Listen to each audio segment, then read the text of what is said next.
is the Big O Show. This is the Big O Show. Now I saved the reel open because then I knew that he was there finally. What happened, bro? You were a black bear in the darkness there. What man, oh man, having problems with technology this week. But dude, is not having my face on there really that bad a thing? Well, no, listen, I don't know. The ladies seem to line up every time you're on, so I don't know what to say, bro. I know you're married and all that, and you might get in trouble here, but I mean, the chat board is loaded up with women every time Alain Poupart shows up. Yeah, especially when sometimes I put out that picture of yours from like the 80s, then they really freak out when they see that picture. So yeah, it just happens. That's fun. That's it. That's some funny stuff, dude. All right. Well, hey, man, you're a magnet. What can I tell you, bro? I mean, it is what sure, it is. I know. It's a burden. It's a burden. I was talking to Sports Grill. I said, listen, let's get Alain because he's a chick magnet. And so you guys want to actually, increase the women that go to Sports Grill. Alain Poupart is the guy. And so, you've got that touch, bro. What can I say? Funny stuff. All right. So talk to us. What did you witness today in practice, since you are our eyes and ears today in Miami Gardens? There's nothing to see. I actually couldn't go today. I went yesterday, and it's a mini camp. We're allowed to watch the first 25 minutes. And then in those 25 minutes, it's calisthenics, stretching, and then some position drills where you see linebackers on tackling dummies, DBs backpedaling, and then you'll have the most intense action you'll get is a quarterback throwing some passes to wide receivers. So there is really nothing. You want some observations? I'll give you two of them. Nothing changes in 25 years.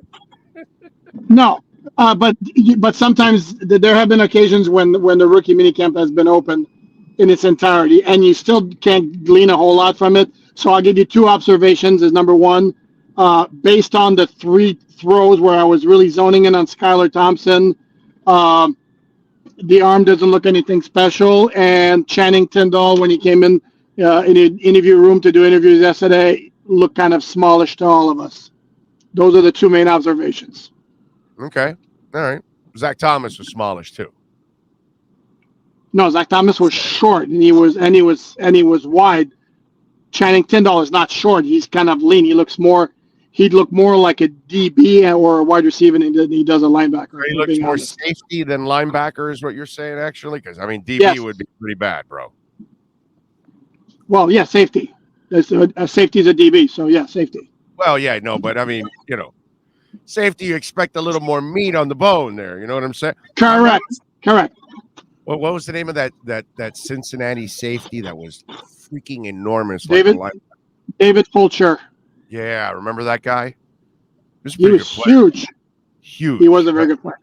Very good player. Hell of an athlete for that size, bro. David Fulcher. Yep. Nice job by you remembering that. Anyway, and again, I don't know. We'll see, obviously, when he takes the field and all that, but he's here because he can go sideline to sideline, too. That's kind of what it is. No, correct. He can move. And guys fill out in this league. That's kind of been the thing. You know what I'm saying? So it's not like correct. And also with their Jason Taylor had to fill in. Zach Thomas had to fill in a little bit more, too. He got a little thicker also when he got here, too. So, I mean, everybody kind of has to grow. Hell, freaking tractor trailer, speaking of safeties, went from safety to linebacker to defensive end to defensive tackle, which you think about that. Well, how does that guy go with that frame all the way through that? That was a crazy transition. But no, here's what I want to say, though.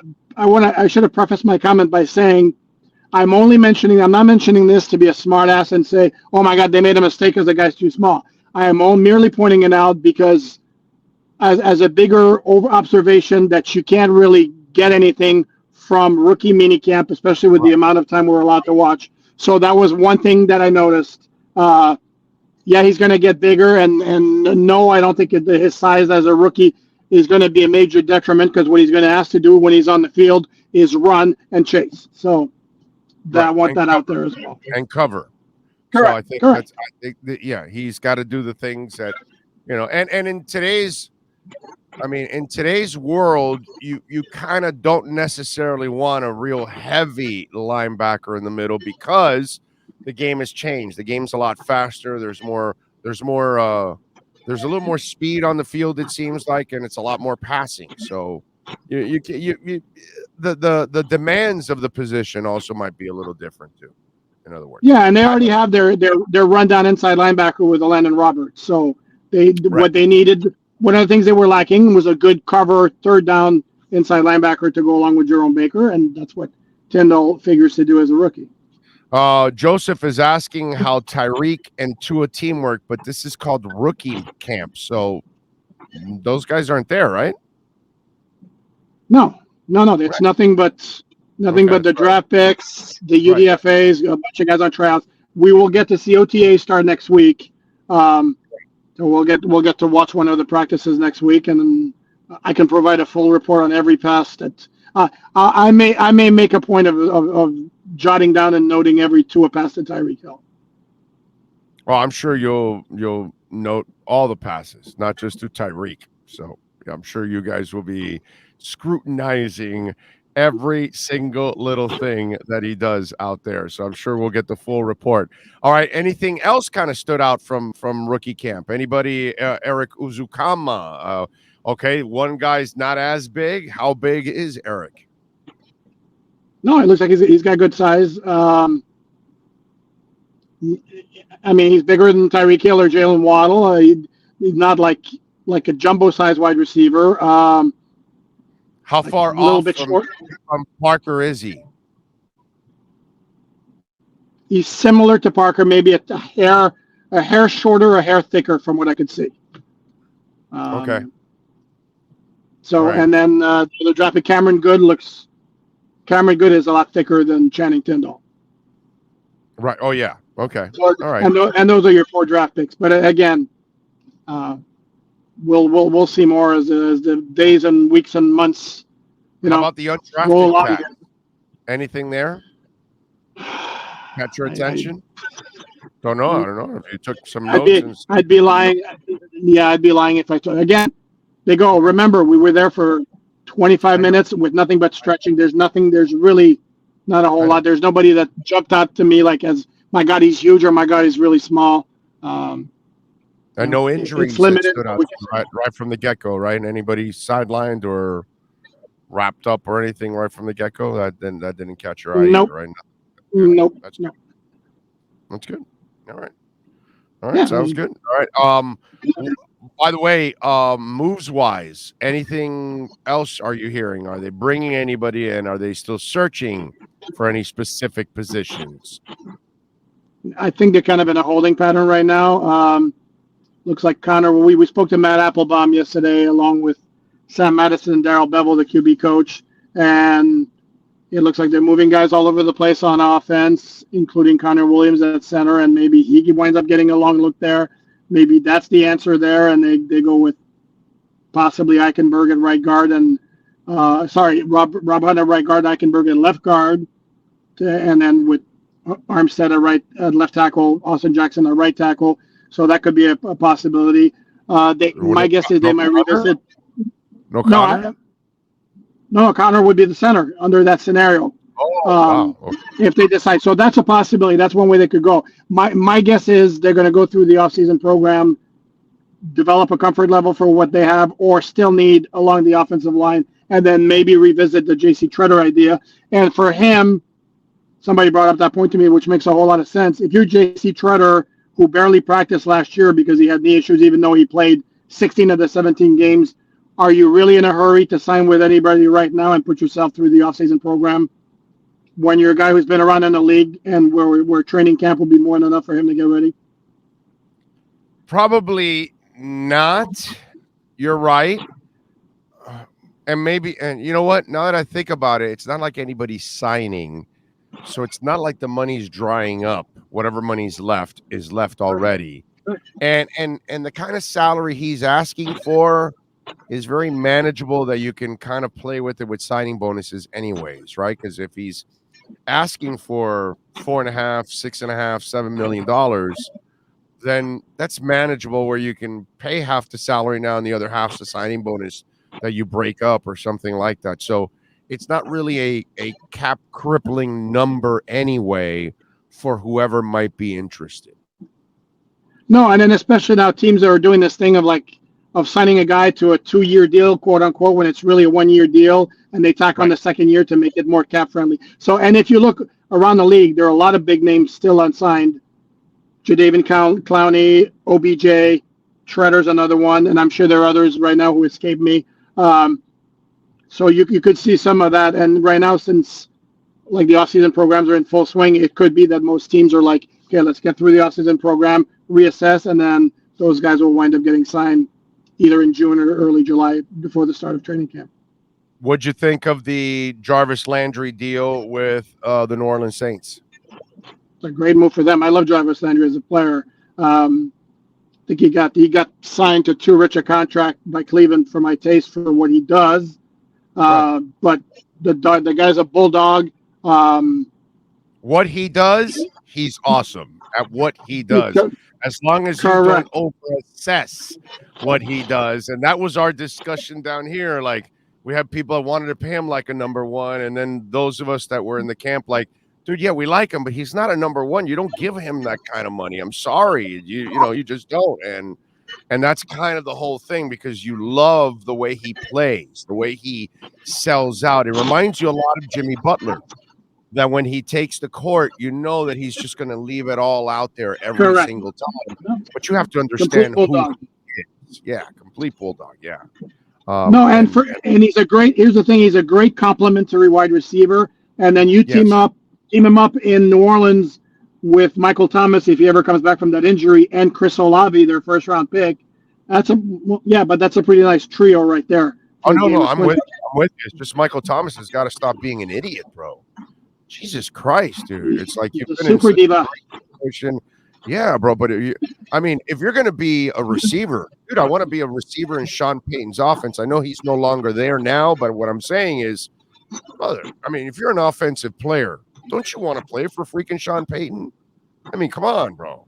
It's just ridiculous. It just makes no sense to me. You know what I mean? Like Jameis Winston, I feel terrible for him because he went through such, this whole thing where he couldn't figure things out and he was making all these mistakes. And it looked like this guy figured him out last year, because I think the interception to touchdown ratio was 4-1, bro. Payton is a hell of a coach, and then he tore his ACL, like a bad break when things were going right for him. Exactly. It's just it'll be interesting to see if it's Alain, right? The defensive coordinator guy that took over for him, right? If I'm correct, the former Raider guy, right? Yeah, Dennis Allen. It'll be interesting. Who once interviewed for the Dolphin head coach job. Yes. Yeah, but it will be interesting to see what happens with that offense now that the man is gone. You know what I mean? How much does his influence still lay there, or does it completely change? I don't even know who the OC is. Do you know who the OC is? It's funny. I was thinking the exact same thing as you were talking about Sean Payton and the new offense. I'd be lying to you if I said I did. Yeah. I don't remember now who the OC is. All right. Is there outside of the Treader move, because obviously that's the obvious one that we all talk about, is there another move you would like to see them make? They do have the money. Well, they can certainly add an edge defender if they wanted to. Melvin Ingram's still out there, and it's not because they haven't investigated that possibility. Holy smokes, they bring in the guy every year, it seems. Yeah, they brought Hicks in. I can certainly brought a couple guys in, right? Hakeem Hicks, yep. I can see any of those moves. Yeah, because I know they brought back John Jenkins to help with the run defense, but Hakeem Hicks better than John Jenkins. So I think those are two moves that could be revisited. As I mentioned, Clowney's out there as an edge. I think there might be more interest in Melvin Ingram at this stage. And Melvin Ingram was actually very effective for the Chiefs last year after they got him from Pittsburgh. I think that's a move I could see happen. But again, I'd be surprised if anything happened before the end of the offseason program. All right, what are you working on at Sports Illustrated so folks can check you out? Well, I got a mailbag coming up this afternoon, and then this morning I did a story from the people who put the NFL schedule together, the VP of broadcast schedule, and I don't remember the exact title, but they talked in detail about how they put the NFL schedule together, and there were a lot of interesting nuggets involving the Dolphins in there, related to Thanksgiving, Christmas, how they wound up on Christmas, how Amazon really wanted the Dolphins to have a Thursday night game at home, which they didn't get, how the Dolphins requested for their opener to be at home because they wanted to clear the stadium for week 2 because of the possibility of a Lady Gaga concert at the Hard Rock Stadium, and the Dolphins didn't want to start off road game. So and a bunch more. There were a whole lot of really good nuggets in there. So I put that up this morning. I certainly encourage everybody to check it out at alldolphins.com. Will Gaga dive off from the top of the stadium to start her concert here at Hard Rock? I don't know. I don't even know that there will be a concert because after I found out that nugget, I went online and Googled Lady Gaga concert tour, and there's no date scheduled for Hard Rock Stadium yet. I don't know if there's still negotiations. If that fell through. Was there a gap that date was available still? Is what I'm saying. Did you see any dates on that date or around it? So is it open, in other words? No, there's a date. There's a date around there, like maybe a week before or 4 days before, which might be Atlanta. So certainly would be the next logical. Normally, what they have is they have leg of the tour. They have 2 sets of stages. So when you're in Atlanta, they're already preparing the Miami one, and then the Atlanta one gets torn down and goes to the next stop after. So that's usually what they do with these kind of enormous type of stadium setups. They usually have a couple of them. So one is on top of the other one, setting up ahead of time. So so it's not one of that you just got to see if there was a gap, then they're still negotiating it, obviously, because that's a lot of money. That's a lot of money to bring Gaga in. All right, so you had an article on SI, which, by the way, all of you Dolphin fans around the stinking world, okay, you need to bookmark the All Dolphins page on Sports Illustrated, all right? And one of them, you have there, it says, have the Dolphins found the answers at running back? So I would imagine this is after the Sony Michel edition. So after you look at that group now, what is the assessment of Alain Poupart and the Miami Dolphins running game? I'd say 70% level of confidence. I would tell you that this group of running backs is better than what they've had since, I don't know since when. I mean, it's been a long time. Since Ricky and Ronnie, maybe. Probably. The running backs they've had have not been great, and I absolutely love the Sony Michel signing. I think he's a really good player. The Ajayi year, but that's just one guy. And they had Kenyon Drake as a rookie. Really, you didn't know how to use the other kid. What's this? The Alabama kid that they got in the 4th round. Kenyon Drake. You know what I mean. That combination could have been pretty good. You know what I'm saying, over that stretch there, but whatever. Yeah. But well, and also let's not forget that year Big O, though, their offensive line was Brandon Albert, Laramie Tunsil, Jermon Bushrod, Mike Pouncey, and Jawan James. 4 first-round picks, bunch of guys who had made the Pro Bowl. So that's also the best offensive line the Dolphins have had in eons. So they and then a 1 year came to the Omar named unicorn line whenever they were actually healthy. Yeah, I remember that. Yeah, it's a little stretch for the nickname for my taste, but it was a great offensive line. Having fun with it, but yeah, exactly. Oh, I hear you. I get it. So you think they're 70%? So you're decently. Yeah, confident. I'm a little nervous about Raheem Mostert's health. Okay. Yeah, that's concerning. And then if he can't go back to being the guy he was or have his speed, which is his calling card. Now you're left with Chase Edmonds, who is a pure complementary back. Let's not kid ourselves.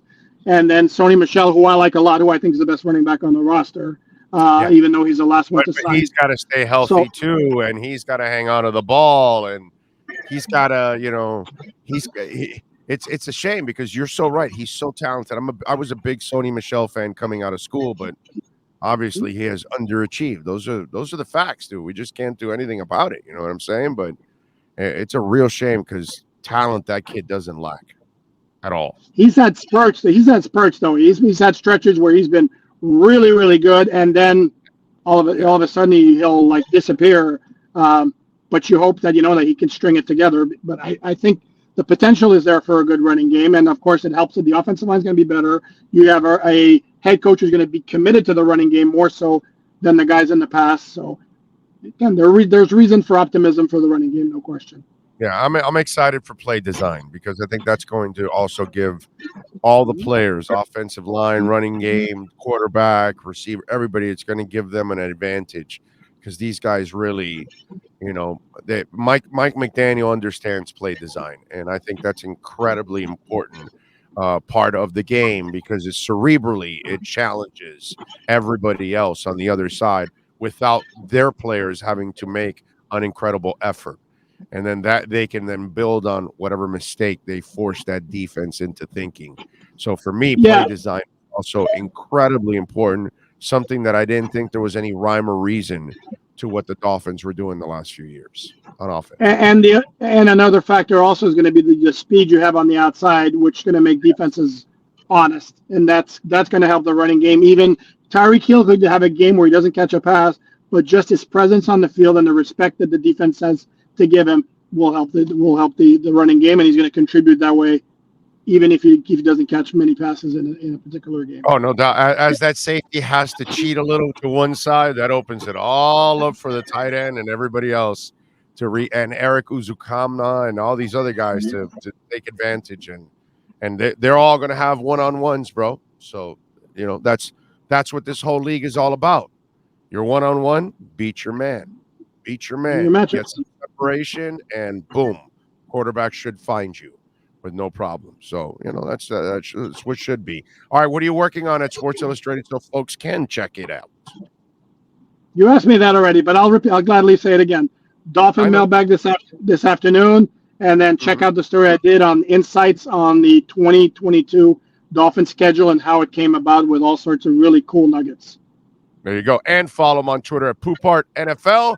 And catch him twice a week doing his thing here for Sports Grill. Alain, thank you, my brother. Appreciate you. Enjoy the rest of your weekend, my man. You got it. You too, baby. Be good. This is